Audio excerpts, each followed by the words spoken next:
මේ ආණ්ඩු විසින් කරන්න ඕන වැඩ. නමුත් මේ අපි කරන්නේ මේ. ඉතින් මේ தත්ත්වය තවත් 50 නෙවෙයි 100ක් කරගන්න අපිට පුළුවන් අවස්ථාව දෙනවා මිසක් මේක කඩාකප්පල් කරන එක නෙවෙයිනේ මේ නිලධාරීන්ගේ වැඩේ. නිලධාරීන් කරන්නේ මොකද්ද? අපි මේ අවශ්‍ය සේවය අවශ්‍ය කටයුතු නිලධාරීන් ඒ විදිහට කරලා දෙන්නේ නැහැ.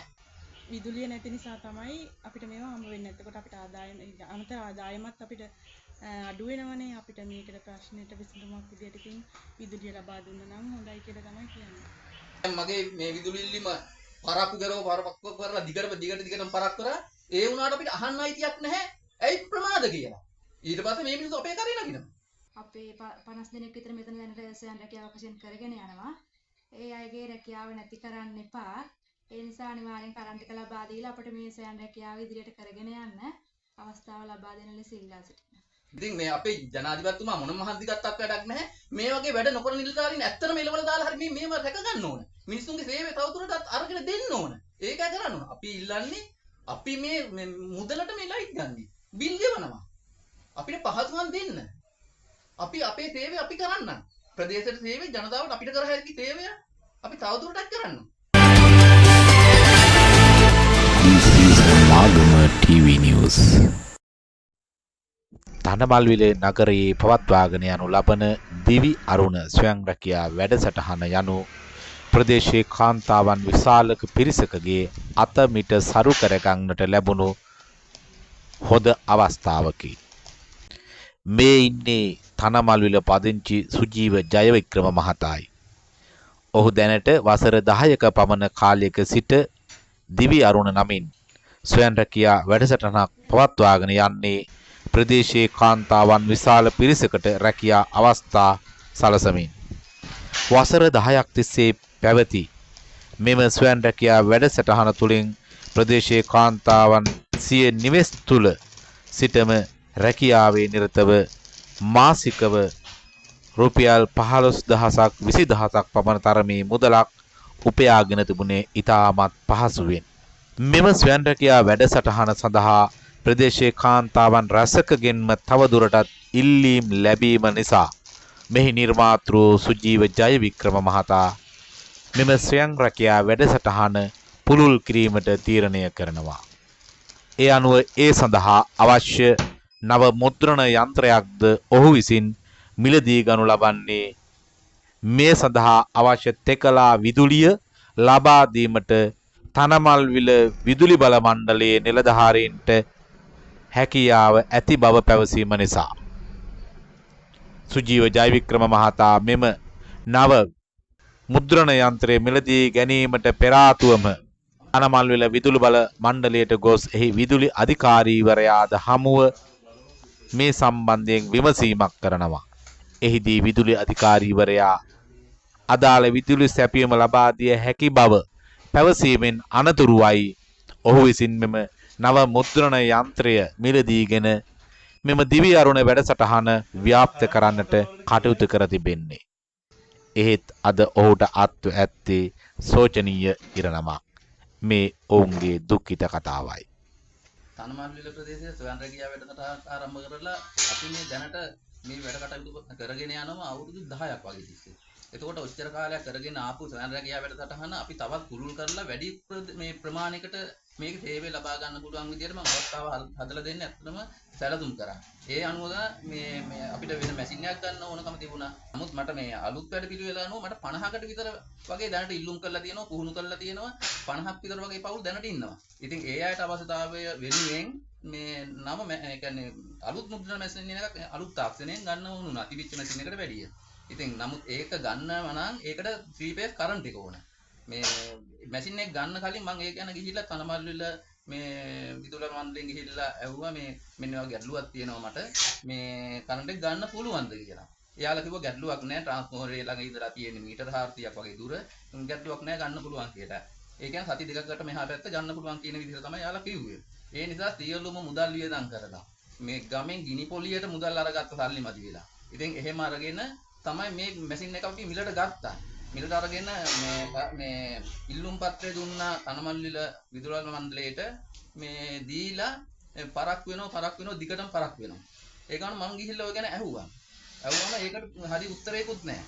මේ ඔහොම වෙලා මේ ඔය හේතු හින්දාම සමහරවිට මාත් එක්ක මේ තවත් හිත ඇද කරගෙනද මන්දා කරන්ට් එක දෙන්නේ නැති තැනකටපත් වුණා. ඒ කියන්නේ මේ මෙහෙන් මේ යවනවා මේ වැල්ලවාය මේ ඉංජිනේරු කාර්යාලයට යවන්න ඕන අනුමැතිය.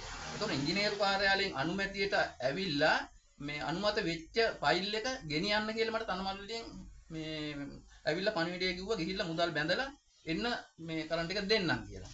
ඒ විදිහට ඒ නිසා මම එදා ඊට මේ හවසම ගියා මේ ඇස්තමේන්තුව අරගෙන මුදල් බඳින්න බලාගෙන මම ගියා වැල්ලවාය මේ තනමල්ලිල කාර්යාලයට. යනකොට එතන මේ ඊඑස් මහත්මයා මාත් එක්ක කියනවා දැන් දෙන්න බෑ කිව්වා ඇස්තමේන්තුව. කිසිම තේරුමක් නැහැ. මොකද්ද මන්ද? මම ඇහුවා ඇයි දෙන්න බැරි? මෙයා කියනවා මේ වැල්ලවායෙන් කෝල් එකක් දුන්නලු මගේ ඇස්තමේන්තුව දෙන්න එපා කියලා. මම ඊට පස්සේ වැල්ලවායෙන් හොයලා බැලුවා. ඒක සම්පූර්ණ බොරුවක් බව මට ඔප්පු වුණා. මේක මේ හිතාමතාම කරන මේ වැඩක් මේක මේ. ඒ කියන්නේ මේකෙන් වෙන්නේ මම විතරක් නෙමෙයි. අපේ මේ ස්වර්ණ රැකියාව වැඩසටහනට සම්බන්ධ වෙච්ච පවුල් 50කට කිට්ටු ප්‍රමාණයට කරපු මේ ලොකු අසාධාරණයක්. මේ අපි මේ එක එක මිනිස්සුන්ගෙන් ඉල්ලගෙන රජයට බරක් වෙලා ඉන්න නෙමෙයි. රජයෙන් කරන්න ඕනේ ඒවා. අපි කිසි දෙයක් ඇත්තට මේ රජයෙන් කීරි ඉල්ලගෙන නැහැ. මේ මෙච්චර ලොකු පුළුල් වැඩසටහනක් අපි කරගෙන යනවා. අපි කිසිම දෙයක් මේ ඉල්ලලා නැහැ. ඉතින් අපිට අවශ්‍ය නැහැ. නමුත් අපිට කරගෙන යන්න ඉඩ දෙන්නෙත් නැහැ.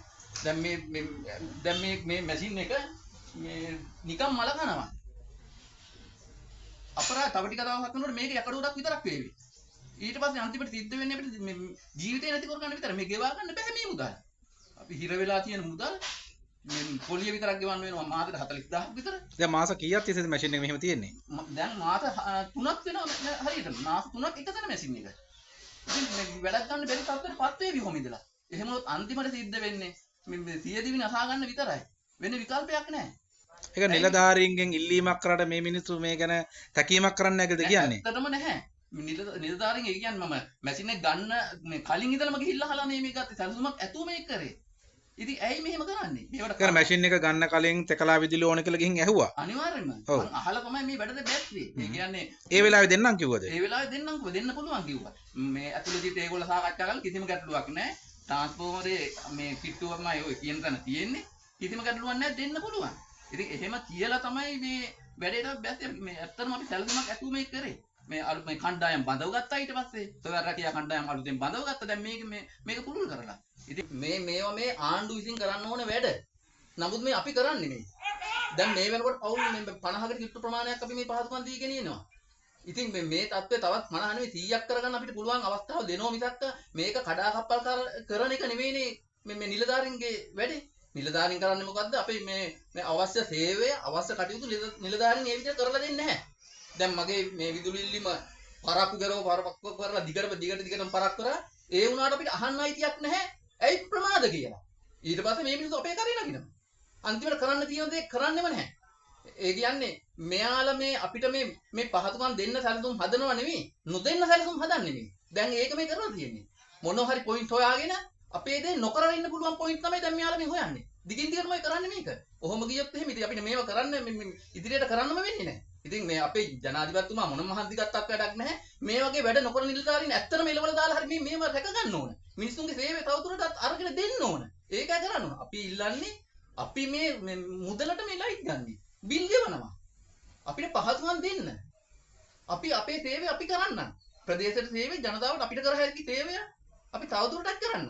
අපිට පහසුකම් දෙන්න කියන එක තමයි අපි මේ කියන්නේ. මගේ මේ ගැටලුව මේ සම්බන්ධීකරණ කමිටුව රැස්වීමේදී ගංගානි මන්ත්‍රීතුමිය කතා කරා. ගංගානි මන්ත්‍රීතුමිය පැහැදිලිවම නිලධාරියට කිව්වා මේක අනිවාර්යයෙන්ම හැකි ඉක්මනින් කරලා දෙන්න කියලා මේ ගංගානි මන්ත්‍රීතුමිය කිව්වා. නමුත් ඒකටවත් සැලකිල්ලක් දක්වලා නැහැ.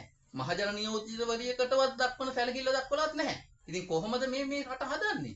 ඉතින් අපි කියන්නේ මේ ජනාධිපතිතුමා මහන්සි ගත්තට වැඩකුත් නැහැ නිලධාරි හැදෙන්නේ නැත්තම්. නිලධාරි හැදෙන්න ඕන. අපි මේ ආණ්ඩුවට මේ මහජන නියෝජිතයන්ට බැන ඉඳලා වැඩක් නැහැ. නිලධාරීන් හැදෙන්න ඕන. නිලධාරීන් හැදෙන්නේ නැති හින්දා තමයි මේ ඇත්තටම මේ හුඟක් දේවල් මේ වෙනකොට මේ මිනිස්සුන්ට මේ තරම් ගැටලු මේ ඇති වෙලා තියෙන්නේ.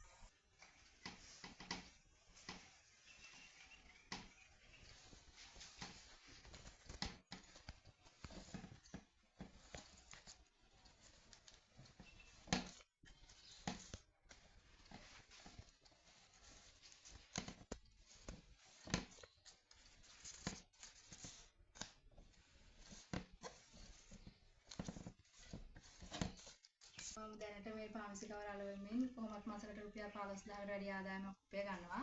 දැනට අවුරුදු 4ක් වගේ අලවන්න පටන් අරගෙන ගෙදර වියදම ෂේප් කරගන්නේ මේක වැඩේ කරගෙන තමයි දරුවන්ගේ වැඩත් කරන ගමන් ගෙදර වැඩ කටයුතුත් කරන ගමන් තමයි මේක කරන්නේ.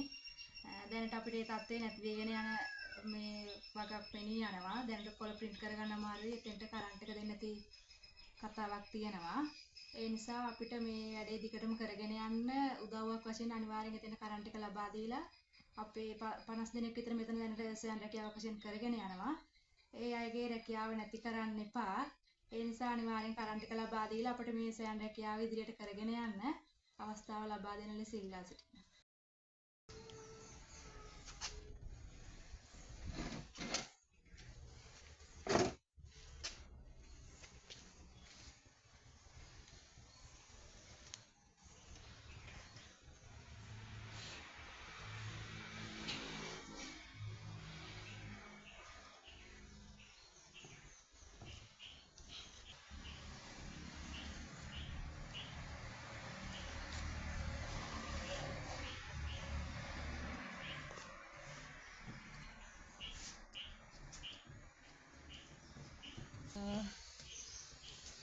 සාමාන්‍යයෙන් මට පොඩි එක්කෙනත් එක ටිකක් ඉතින් අමාරුයි. ඒ වුණාට මාසෙට රුපියල් 6000ක් 7000ක් විතර වගේ කරගන්න පුළුවන්. ඒකත් ලොකු සහනයක්.